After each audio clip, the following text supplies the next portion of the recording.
Saya mungkin sementara ini menghindari kata-kata resesi, karena kalau kita bicara konteksnya, konteks goncangan karena inflasi, kenaikan harga-harga, dan lain-lain, betul bahwa ada dampak yang pasti akan terasa kepada semua pihak seperti itu. Jadi sekali lagi kita tahu bahwa kenaikan komoditi memicu inflasi. Inflasi otomatis juga pada akhirnya memicu kenaikan suku bunga, dan suku bunga tentunya adalah beban, ya, cost of fund, beban terhadap korporasi, terhadap perusahaan. Pasar modal, bursa, harga-harga saham pasti akan terdampak secara negatif. Tapi sekali lagi mungkin tidak dalam konteks sampai ke resesi, tapi gejolak atau dampak daripada inflasi sendiri memang sudah terasa di bursa kita seperti itu.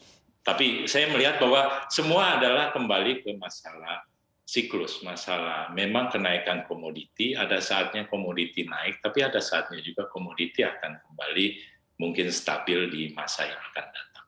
Mhm. Oke, Pak Niki, sebenarnya kalau dari dalam negeri kita, sentimen positif yang mungkin bisa diharapkan menjadi katalis penguat indeks harga saham gabungan di tengah banyaknya katalis negatif secara global.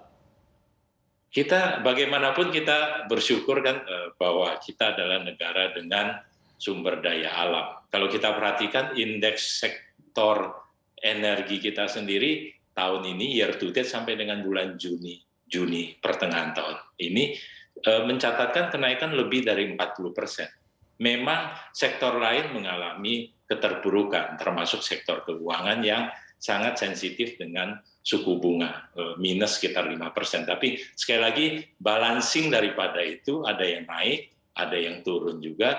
Saya merasa sejauh ini indeks kita masih terjaga baik. Kalau kita bicara sampai dengan kemarin data indeks saham Asia Pasifik, Indonesia adalah satu-satunya negara yang masih mencatatkan kenaikan atau positif dibandingkan dengan negara lain yang negatif, bahkan beberapa sudah lebih dari 1 digit seperti itu.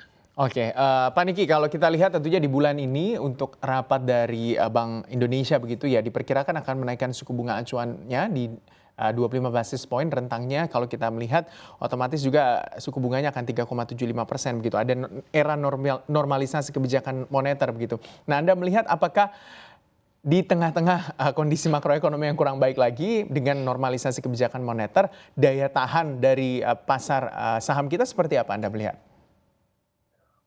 Kita menikmati suku bunga 3,5% bertahun-tahun, lebih dari 2 tahun seperti itu.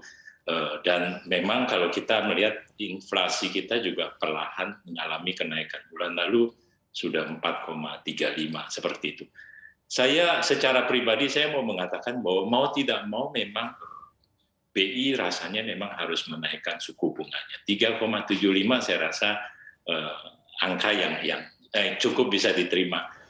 Kita tidak bisa hindari bahwa kenaikan suku bunga di negara lain pasti akan berdampak terhadap kita.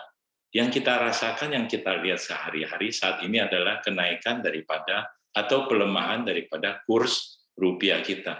Kenaikan suku bunga memang akan memukul atau berpengaruh terhadap korporasi, tapi penurunan atau pelemahan kurs rupiah terhadap mata uang dolar misalnya tentu akan berdampak juga, bahkan mungkin secara psikologis terhadap masyarakat kita akan lebih buruk seperti itu.